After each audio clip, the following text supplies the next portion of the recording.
Hello again, everybody, and welcome to another edition of Brown's Latest. I'm Dave Grendzynski, and this is where you can come and get a 10-minute take on the latest news involving our Cleveland Browns. And folks, today is the day we typically like to call this day our Super Bowl. It is NFL Draft Day, but you know what? Today, I am calling it the day we started to turn it all around, folks. The NFL Draft 2025. Hey, before we get started, I'd like to remind you, if you can, like this episode and please subscribe to the channel. And now let's get down to business. Coming up on today's show, we're going to talk about whether the Browns should stay at 2 or trade. I have a scenario for you that, if it worked out, would really benefit the Browns if they decided not to take Travis Hunter at 2. Also, the most important social media video heading into the 25 season was just released. We'll talk about that. Also, there's a list of teams that the experts say cannot miss. They have to nail this draft, and you're going to be surprised what they did with the Browns in relation to that list. And we have some more viewer comments to get to. We have some good ones. Now, let's get down to business. So, pick 2 tonight. First rounds tonight. The NFL Draft, it starts at 8 p.m. And then rounds 2 and 3 will be tomorrow, starting at 7. And then on Saturday, rounds 4 through 7, that starts at noon. But let's take care of business first. First round tonight. With that second pick in the draft, we've already heard. The phone's been ringing off the hook, apparently, in Berea. And so teams are calling, talking about trading up, and who knows? I mean, in essence, folks, if it's going the way we think it's going to go, the Browns are already on the clock because Tennessee is locked in. They're taking Cam Ward.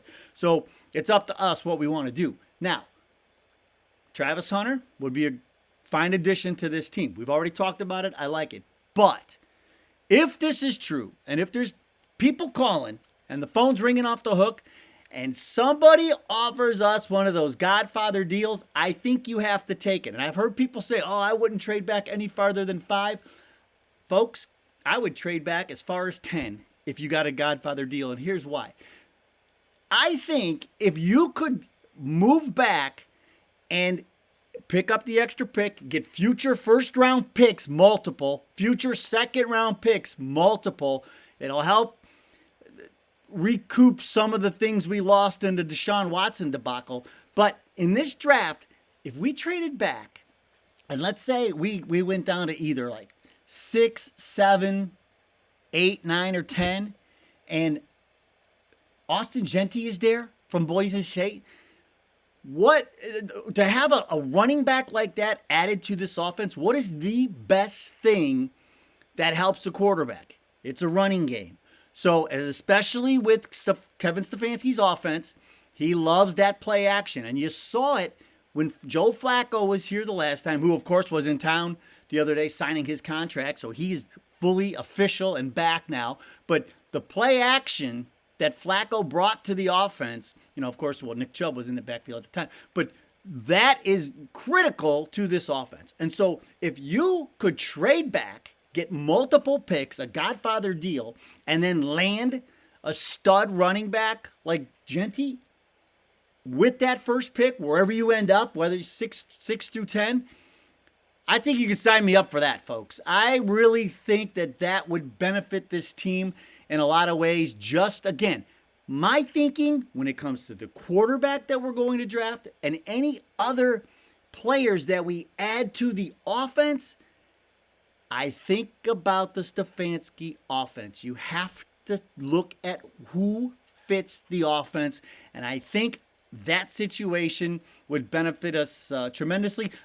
Only if it's a Godfather deal. I'm not giving up the pick just to give up the pick. I'm not doing that, just to trade back and maybe pick up a second round and a third round. No, it's got to be a Godfather deal, and I would be happy to do that and slide back. Now, the other thing, though, that happened is it's almost as if we've already had a draft pick, because the most important social media video of the season so far came out yesterday. JOK walking in to the voluntary off-season program. JOK, who of course had that serious neck injury when he ran into Derrick Henry last year and was out for the season. And Andrew Berry said, we're not sure if he's going to be back. We don't have a timeline. He's progressing. But remember, he signed that 3-year deal for $39 million. And I'll tell you, folks, he's a difference maker on that defense. To me, he's the only one who showed up in that playoff game against Houston. But listen to this kind of season. He was having a season last year. 61 tackles, 10 for loss, 3 sacks, an interception, and a forced fumble in only 8 games. The guy's a playmaker.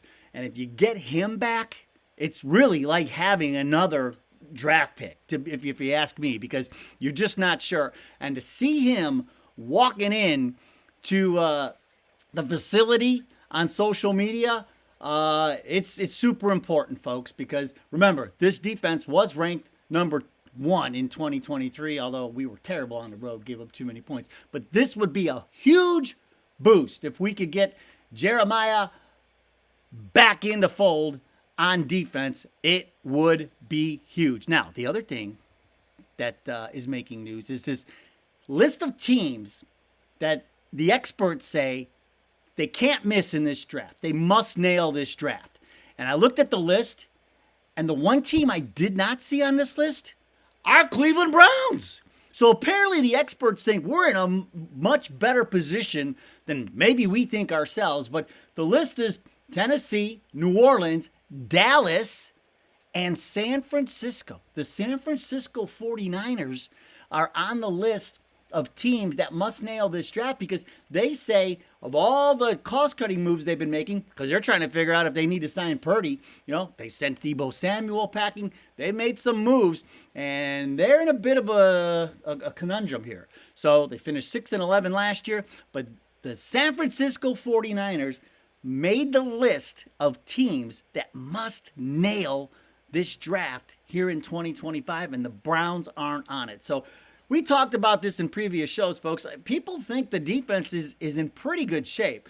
And I mean, we need offense. And we've talked about it before. This team averaged 15 points a game last year. So the offense is a mess. And so I think this draft, you need to focus on the offense. We made some free agent signings for the defense to add a little depth. Nothing earth-shattering. But we've made some moves to help build up that defense a little bit. And so I think the general consensus is the defense is in pretty good shape.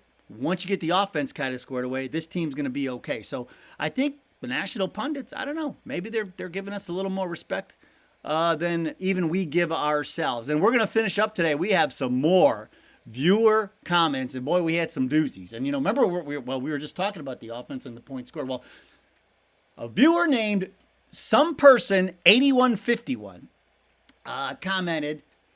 He said the 2020 team scored 408 points. Remember when I mentioned the other day? I said I couldn't remember what the exact stat was, but I said the Browns.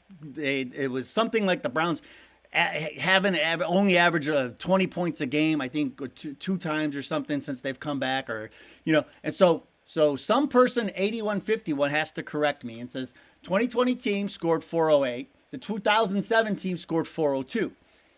Then he doubles up and says Kozar's best years were 391 and 390. He says, why have a podcast when you don't know? Well, Some Person 8151, these days, anyone can get a podcast. But also people like you to coach me up. Although you left out some things. Remember, I said I had to double check the stat, and here is the stat. The stat is the Browns have averaged 20 points a game only 3 times since 1999. They did it in 2000, 2001, and 2002. 15 points a game last year. It's brutal. It doesn't matter who's right or wrong. That is brutal. We need help on offense. Here's another one.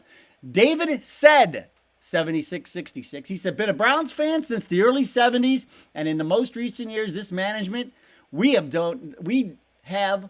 don't believe, knows anything about football. They really have no experience at picking high picks since they acquired Watson. And yeah, that's true. We have not gotten picks right. We know Andrew Berry's track record, and people question it all the time, but it's got to start tonight, folks. We got to hit on these picks in this draft that starts tonight. Tim Mullins, too, says, when I was talking about Quinn Ewers, I'd love to see us get him this weekend.